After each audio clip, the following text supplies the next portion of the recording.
Alright, Emadek TV so na mo hwe me nyame hye obi bia o hwe Emadek TV. Yankwa ne ko hwe video bi mre ba meka ne wo mu nyina a kire mo.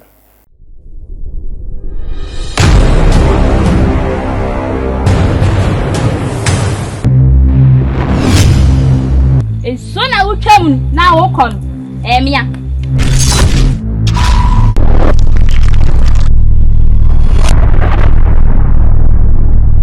Nsuwa de pa ajide mu adi a kire oba yenwo ne bra eni kwaso fafu ba fa yin wale ya to odi ho entimi wale se yengo bra ni be manyina ho se what is ese me mpra ni asemesi we ya waje di se oba bi kaso no so ni jime ho ama me ne Debi na da baba na dwen na dwen be di me ho na me ne da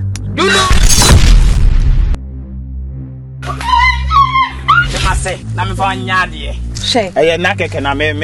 pe no wa se modi adwuna modi ti kuro ma monya ma je se mo se sama adwene da o tia me nu kontire o mu bumra no so sembra no tete wale mo ada dabe wada di hanu nyina ma na ha so obi ni nyam fufura ba krom ha o hwe moment na nsu wade si wonka. Our video ni akwa akwhwa aba no 80 I believe say one content of the video any say near here na ni nyina ne say Obotan comedy for the series latest series gidi pa ba enipa wo video ni mu anase series ni de otu say ye pa mo do sonson nkofo a mo industry ni mu a wo magidi pa na series ne title no ye the last rituals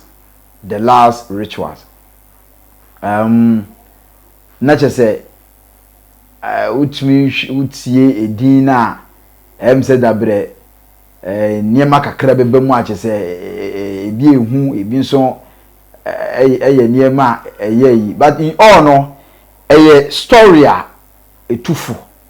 na ebe kansem achiro owe nkofo a Obotan comedy use wo mu ana say Beyou comedy e ka ho me ankasa me nua otoji ewom bi Oboisi J mu nyina e ka ho kata e ka ho atadwe etwa bi ena aten se duaboken so etwa bi eti egofo yo series mu nyina re egofo mu industry mu a wo mo bo mo homoden na ade ba kwa manage series no anaso wo mo storyline no ene se and I say the whole series no and I say location no omudi twa series no was superb. Eye epic and I say eye ekura say dia ye pese twa na say ekura nti no. E ma mo sheda kokope location eye ekura say ankasa to me say yes. You know eno mutumi edi twa aye.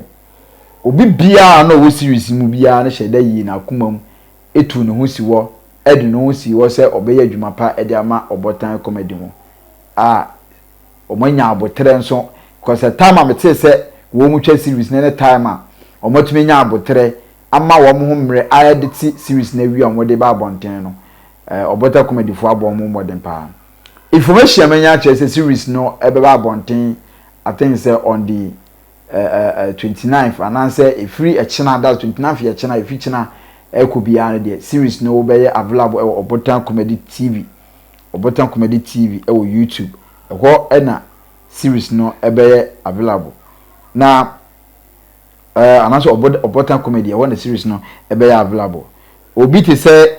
kata mu nyina echichiem wo hwe obi ete say otoji echa wakọ aduro so say okọ akọje aduro de aba abebo no ho ba na say ode aba be ni niema bi e wo fie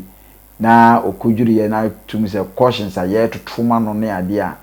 no ekire series no ye egu ekire eba no na afeye ade ba kwa mani age ewo emranti wi adwuma amaye no say emre bi atwam ko me ka asem bi na begusu ka asem wi no mokra mpo no ya dance force me say ohe the way Nigeria for na eye YouTube videos no the way Nigeria for no ye wo mu videos na they compare the way Ghana for ye there na total difference obi ameka say so far wa bo no homodin a all kan kofo bom pa Dr. Lucky odi ne team ni nti me hu se Obotan comedy atumi a partner with Beyou comedy ne nkofo nyina omutwa no emama ni je because eba ne sa na epia Beyou comedy kwa animu epia Obotan comedy kwa animu ye nyina ye boye ho modern a bosum ne nkwa awiye no obia video bekwa akiri na kakra bi a wo so obia atumi nya na otumi akoso de atwa movies na series ne bia no enipa no bayeden obinya currently latest ones esanso nam kwanso no eye Beyou de eno so odeba enche gidigidi kra nam kwanso achese very nice series Beyou akofa ba eno so odeba eno so tam de dura ye ne mo ebeba bidin ho nkomo na mahu senior Beyou series no atie na yi bia o twa movie no anaso guso o twa no enema bia o poster bia nanse flyer bia o ye bi na me dia toso no o say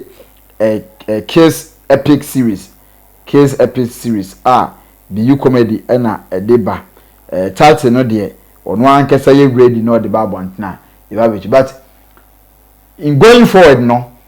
any episode bia Obotan comedy for be drop bia no ye be ba be chirichiri na yama ye mahu senior tie storyline no senior ko any baby e ko na ye hina ye hu baby a wasanka story ne fa any baby a story ne nam no ye hina ati asieye enti no mesremo say unsubscribe to Obotan comedy YouTube channel na this is the time also go subscribe esan say enyema guys ne dey ba no wo hwe series ya enye easy I love the way I'm missing rante na ka wo mo abomu a wo mo ye adwuma e say Beyou series ya be the same thing and official mabna enso edne de eba so the chase eno so egusu a enchi bia eba be drop it graduate you bitimi anya whole team a omugusu a every blessed day series no ba na eba short videos no so ba na eba eti mom yankoso an yen support Obotan comedy ne yen subscribe to our YouTube channel no ne oho bia no wonti ase na opese ebia wo outside opese wo support wo mo with sikasem ananse bia opese your friends wo be produce any of Beyou no Obotan for omo movies ni bia no series ni bia wo betumi akọ wo YouTube platform no so no apeke wo number empo opeke me so me number kra na wo chat me say wo hwe Obotan comedy Beyou ene wo mo nkofo ni bia na betumi de wo contact e de amount na won so aso wo masne yim pushi industry no because guys na adwuma na omo ye na say no makom ho aboma na say omo de adwuma e ba bonte no efe yi a omo hia se ebechia ye nyina ye be ka ho abom na ye pia wo mo ama omo dwu ba bia o say omo dwu eti no this weekend ya Obotan comedy airdrop latest series the last rituals airdrop on YouTube. Madam, I say mo ko so ahwe Emadek TV. Mo subscribe to your YouTube channel. Nyame nhyira mo.